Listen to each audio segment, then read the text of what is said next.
Marcos capítulo 4, versículo 35. Marcos capítulo, a palavra de Deus no Marcos 4, 35 diz assim: Naquele dia, sendo já tarde, disse-lhe Jesus: Passemos para outra margem. E eles, despedindo a multidão, o levaram assim como estava no barco. E outros barcos o seguiam. Ora, levantou-se grande temporal de vento, e as ondas se arremessavam contra o barco, de modo que o mesmo já estava a encher-se de água. E Jesus estava na polpa, dormindo sobre o travesseiro. Eles os despertaram e lhe disseram: Mestre, não te importa que pereçamos? E ele, despertando, repreendeu o vento e disse ao mar: Acalma-te, emudece. O vento se aquietou e fez-se grande bonança. Então lhes disse: Por que sois assim tímidos? Como é que não tendes fé? E eles, possuídos de grande temor, diziam uns aos outros: Quem é este que até o vento e o mar lhe obedecem? Obrigado, Pai, por essa palavra. Que o Senhor possa falar conosco nessa noite. Exorta-nos, consola-nos, edifica-nos com a sua palavra.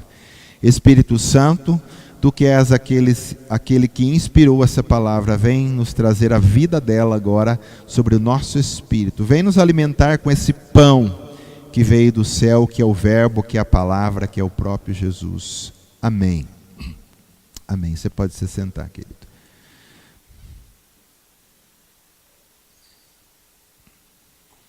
Aqui nós vemos nesse texto que Jesus faz um convite aos seus discípulos para que eles atravessassem o mar da Galileia, que era um mar de mais ou menos 30 quilômetros, né? Era um lago, na realidade. A gente fala mar, a gente pensa que é um mar como nós temos, mas era um lago muito grande, né? Mais ou menos 30 quilômetros, né? Ele tinha de extensão, e ele faz um convite para que seus discípulos atravessassem aquele lago. E aí a pergunta que eu faço: Jesus sabia que ao pedir para os seus discípulos atravessar aquele mar, haveria uma grande tempestade no meio do lago? Ele sabia ou não sabia? Sabia. Jesus sabe o que faz, querido. Jesus, ele está sempre à frente da gente, né? E quando ele pede algo para a gente, ele já sabe tudo o que vai acontecer ali. E na realidade, Jesus já tinha um plano que houvesse mesmo ali uma grande tempestade, que eles encontrassem com uma grande tempestade, porque eles precisavam ter uma experiência na fé. Então, eu vejo assim que todas as lutas da nossa vida, e uma coisa que Jesus prometeu para nós, não é uma vida mamão com açúcar, não é a vida vem para mim que vai dar tudo certo na tua vida, você nunca mais vai ter problema, porque ele mesmo diz: no mundo tereis o quê? Aflição, mas tende bom ânimo, ele diz, porque eu venci, vocês também vão vencer juntamente comigo, tá? Então nós vemos aqui Jesus colocando os discípulos numa situação que eles não sabiam, mas Jesus sabia. Então na nossa vida, querido, estamos num barco também, Jesus está no nosso barco, e muitas coisas que vão acontecendo na nossa vida, Jesus já sabe de antecedência que vai acontecer, é nós que somos surpreendidos. Mas aí nós temos que saber quem está no nosso barco, quem está no controle, quem é Jesus. Quem é Jesus? A Bíblia diz em Hebreus que ele sustenta todas as coisas com o poder da sua palavra. Se eu der uma cadeira para você ficar segurando aqui, e ela é leve, né? Eu falo: fica segurando ela assim, ó. Você vai ficar um tempo segurando. Fala: é leve, daqui 10 minutos, será que você consegue segurar ela? Não, já não consegue mais.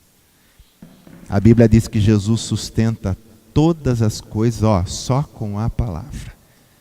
E todas as coisas inclui todas as galáxias, todos os planetas, tudo está no controle dele. Então, o que importa para nós não é saber quantas tempestades ainda vai ter na minha vida, o que importa é saber: aquele que sustenta todas as coisas continua na minha vida. Eu estou debaixo da autoridade dele. Porque na nossa vida com Cristo nós precisamos saber duas coisas: quem Jesus é em mim e quem sou eu nele. Tá? A gente precisa se aprofundar, conhecer mais de Cristo.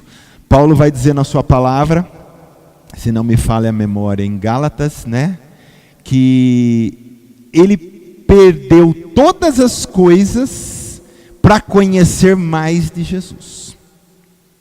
Então eu preciso conhecer, eu preciso saber quem é Jesus.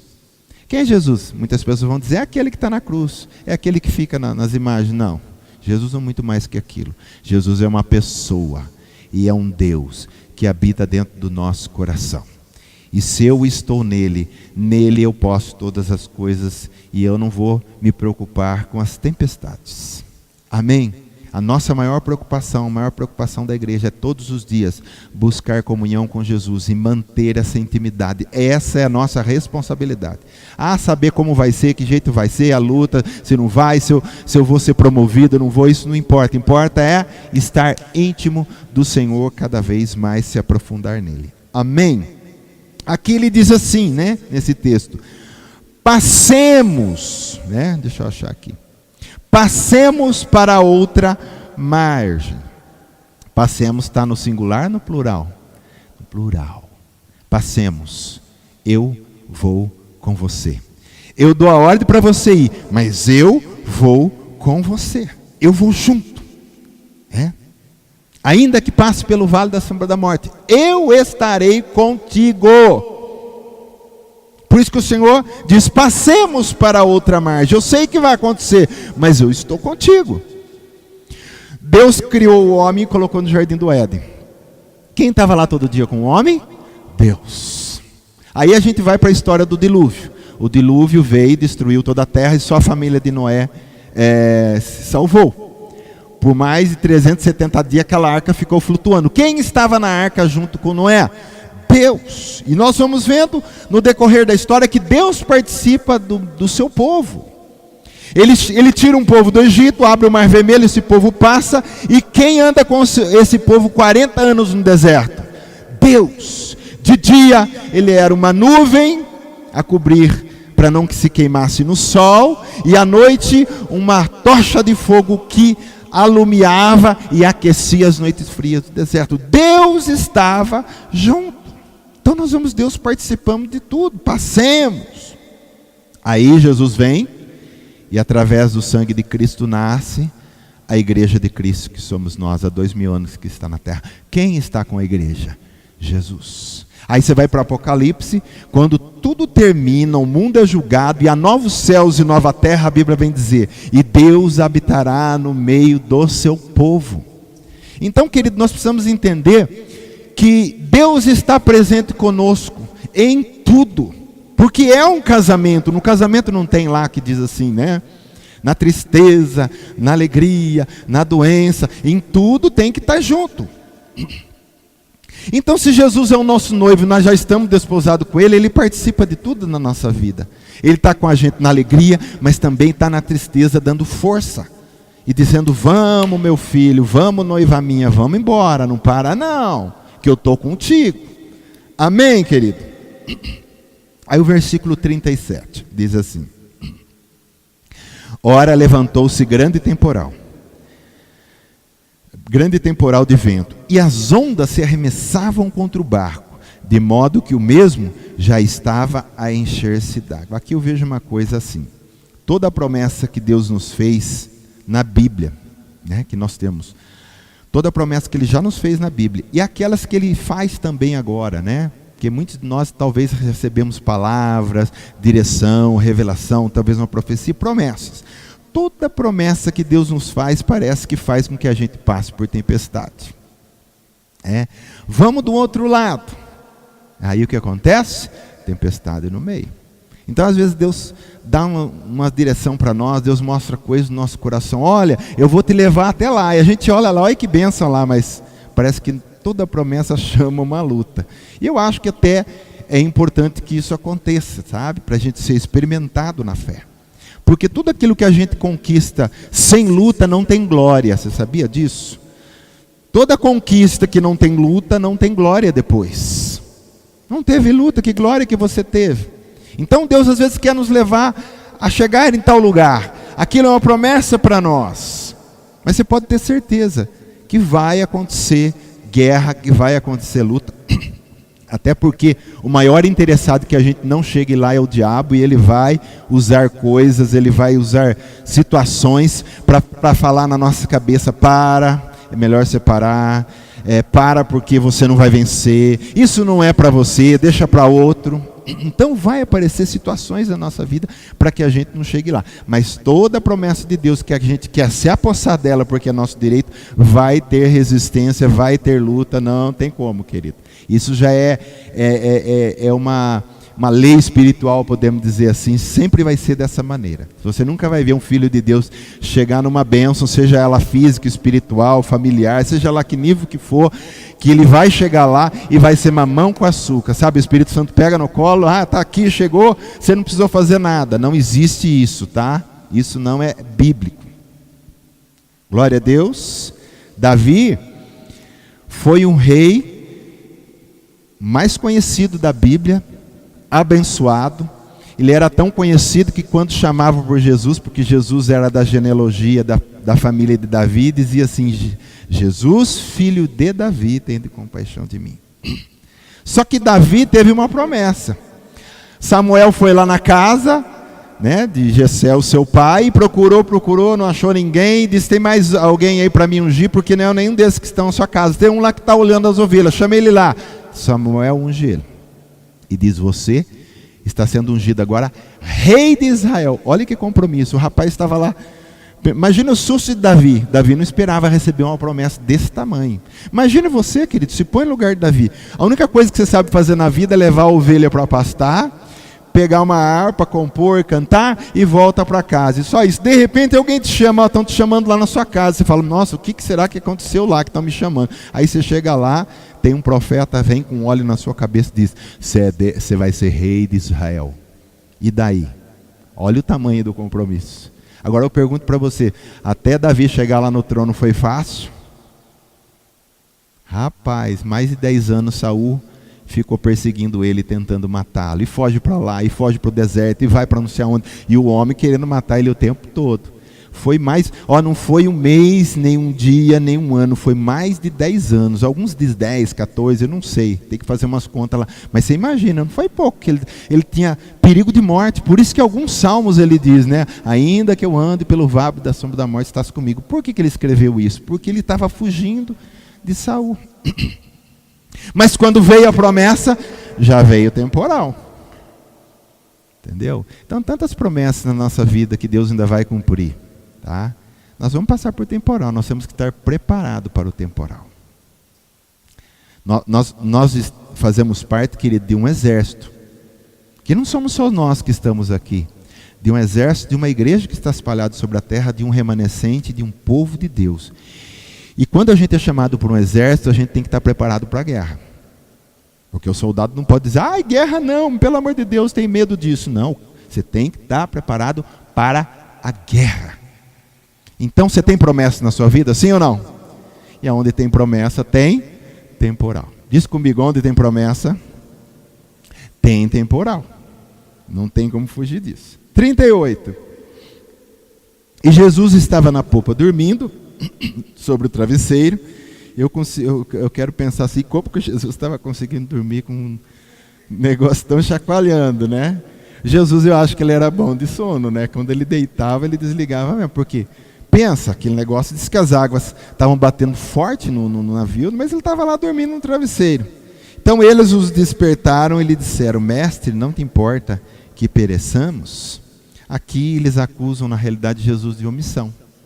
Eles não foram lá e dizer: mestre, não socorre. Ele diz: mestre, o senhor não está se importando que a gente vai morrer? E muitas vezes a gente faz isso com o Senhor. No momento do temporal, a gente, ao invés de a gente suplicar, porque a Bíblia diz que o Senhor é socorro bem presente na tribulação e que seus ouvidos estão atentos ao clamor do seu povo, nessa hora, em vez da gente suplicar, porque é um momento de súplica, e súplica fala de um momento muito estressante, por isso que a palavra súplica é usada para esses momentos, né? Ao invés de a gente suplicar, a gente faz como ele: Senhor, o Senhor me abandonou? O Senhor não gosta mais de mim? Eu não sou mais teu servo, não. O que o senhor está fazendo que o senhor não está vendo a situação? Então a gente tem que aprender uma coisa: quando o temporal vier, quando pessoas vierem contra nós, quando situações vierem contra nós, quando o inimigo vier contra nós, nós não podemos culpar Jesus de omissão. Jesus quer ver a gente exercitar a nossa fé. Então o que a gente faz? A gente vai até Jesus e suplica, porque a palavra do Senhor diz: acheguemo-nos confiadamente junto ao trono da graça, para acharmos socorro em ocasião oportuna. Então, está tendo um temporal, eu me achego ao trono, não para culpar Jesus de omissão, mas para dizer: eu preciso da sua graça, eu preciso da tua intervenção, me ajuda a passar esse temporal, Senhor, tu que controla todas as coisas, porque eu preciso chegar naquele lugar, naquela promessa, naquilo que o Senhor já me deu. Amém, querido? Porque Jesus, quando morreu na cruz, não foi só uma morte, mas foi uma grande conquista. Ali Ele conquistou tudo para nós, tá? Então a gente não pode abrir mão daquilo que Jesus já conquistou para nós. Então é nessas horas que a gente se achega para pedir socorro em ocasião oportuna. Amém? Glória a Deus. Então eles deviam ter suplicado por socorro, então aqui ocuparam Jesus de omissão. Quando confrontados no caminho das promessas, devemos apelar para a oração, querido. Tem uma frase de John Piper que diz assim: a oração é a admissão aberta de que sem Cristo nada podemos fazer. Todas as vezes que a gente vai orar, por que você está orando? Porque sem Ele eu não posso. Quando você vê pessoas falar: eu não preciso orar, eu não gosto de oração, porque são pessoas autossuficientes. E toda pessoa que vai orar é porque ela está dizendo abertamente: eu preciso dele. Eu preciso dele. Porque oração é para quem entrou nesse caminho da humilhação, de dependência total de alguém que é superior, de alguém que é Deus. Amém? Nós somos alguma coisa, né? O homem é alguma coisa. Conseguiu fazer um foguetinho que chega ali, né, na atmosfera, dizem que foi para a Lua, não sei se foi. Ele já acha que é alguma coisa, tá? Mas ele é limitado. Deus é tudo, nós somos nada. João Batista diz: convém que ele cresça e que eu diminua. Olha, João Batista não disse assim: convém que ele cresça e eu fique onde eu estou. Não, convém que ele cresça, mas eu tenho que ir regredindo. Cada vez mais, quanto mais perto de Cristo eu chego, mais eu vejo que eu sou nada. Perto dele, amém? Mas diante do inimigo nós somos mais que vencedores, somos poderosos, temos autoridade no nome de Jesus. Diante do inimigo nós não diminuímos, mas diante de Cristo nós nos prostramos e reconhecemos: Ele é Deus, eu sou homem, eu sou pó, eu sou falho e dependo dele. Amém, querido? Versículo 39. E ele, despertando, repreendeu o vento e disse ao mar: acalma-te, emudece. O vento se aquietou e fez-se grande bonança. Aqui vem a autoridade. Você já viu o vento obedecer? Já falou com o vento alguma vez? Experimenta um dia que estiver ventando muito, você fala: para, vento. O vento nem sabe quem é você, mas ele reconhece o Criador. Você já viu falar com água? Ele falou com as ondas, emudece. As ondas fez assim, na hora. Porque ele controla todas as coisas, como dissemos no começo, através do poder da sua palavra. Lázaro, vem para fora. E aí tem uma coisa, porque Jesus estava num cemitério, não sei se você sabe, não era só Lázaro que estava enterrado ali, tinha Lázaro, João, sei lá, os nomes que tinha lá, estava cheio. Se Jesus dissesse assim: morto, vem para fora, todos os mortos viriam, mas ele teve que ser: não, o milagre aqui é para Lázaro, então ele teve que falar: Lázaro, vem para fora. E o morto de 4 dias se levantou e veio. Então eu vejo aqui a autoridade que Jesus tem na sua palavra. E eu lembro aqui de João 15,5: sem mim nada podeis fazer. A gente faz, mas a gente faz com Ele. Por isso que essa palavra de João 15 fala do ramo que está conectado à videira. E ele vai dizer lá: vocês estão conectados em mim, eu sou a videira, vós sois o ramo. Sem mim nada podeis fazer. Enquanto você está conectado nele, você pode todas as coisas. Desconectou, deixou de congregar, se afastou, parou, não tem intimidade, não tem mais oração, não tem mais leitura da palavra, você desconectou, aí nada você pode fazer. Mas com ele, tudo você pode fazer. Amém, querido? Não existe situação que para o crente, não existe situação que para a igreja. Sabe?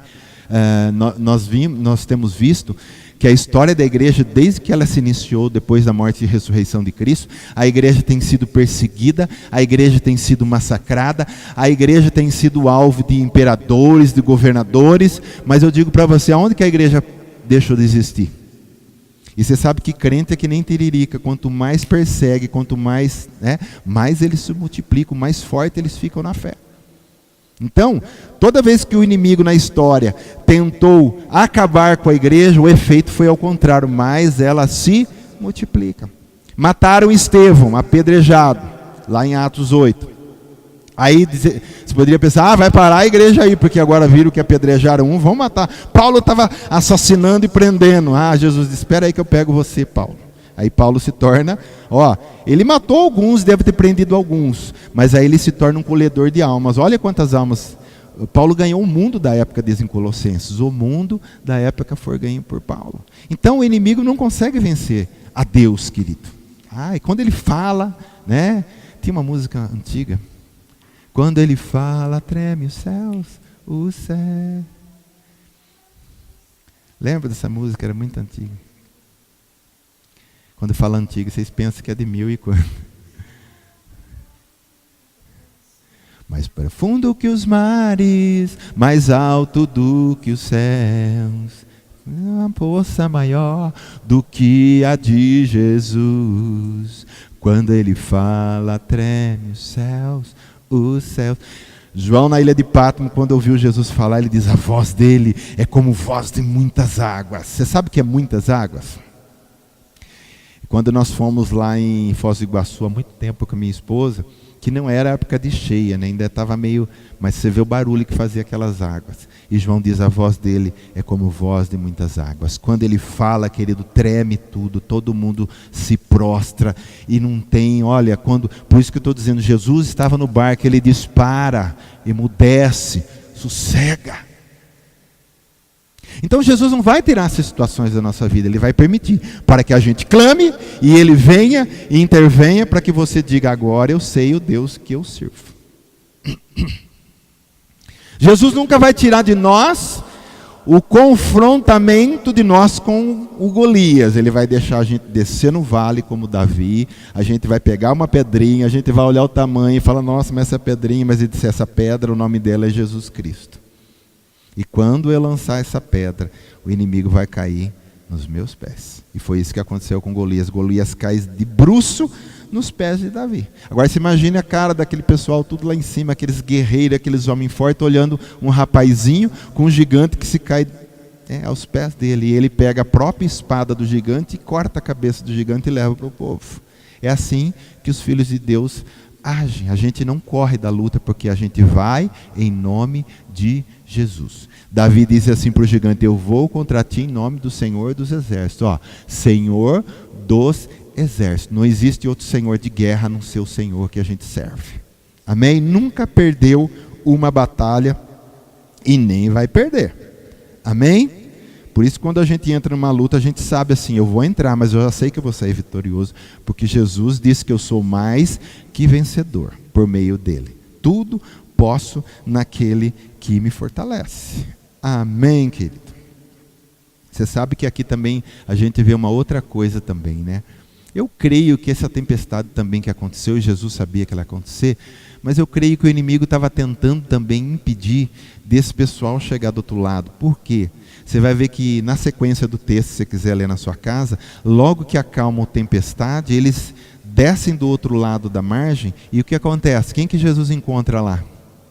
O gadareno, aquele homem que tinha uma legião de demônios, e ele precisava ser liberto. Então as trevas também estavam aqui, o inimigo também estava tentando segurar e impedir que Jesus chegasse lá, porque aquele homem não podia ser liberto, porque ia ser um grande testemunho. Tá? Então muitas coisas acontecem na nossa vida, porque Deus criou a situação, muitas vezes é o inimigo que criou, não importa quem criou, muitas vezes é o homem mesmo que criou, muitas vezes somos nós mesmo que criamos muitas coisas que acontecem na nossa vida, é culpa nossa, a gente erra, mas não importa quem foi, se a gente estiver firme no Senhor e clamar por Ele, Ele tem poder para mudar toda e qualquer situação da nossa vida. É só termos fé e esperarmos e suplicarmos e continuarmos orando, porque Deus faz. Amém? Deus faz. E os prodígios de Deus não são prodígios de mentira, são prodígios de verdade. Jesus não era, como é que eu posso dizer, uma pessoa que ele conhecia muito bem a arte mágica. Então ele enganava a pessoa, ele era um grande ilusionista. Não, ele mostrava na frente de todo mundo, que deu morto, está morto 4 dias, está fedendo, todo mundo está sentindo o cheiro dele, abriu aí, então morto, vem para fora, está aqui. Aí estava lá o cara todo leproso, todo machucado, dedos caindo, todo cheio de ferida, ele colocava a mão e disse, ser limpo. Na hora a pele ficava como pele de criança. Então todo mundo vê, esse homem tem poder, ele não é um ilusionista. Porque tem muitas pessoas que fazem esses tipos de coisas como ilusionismo. Nós sabemos que existem pastores que fazem no púlpito ilusionismo.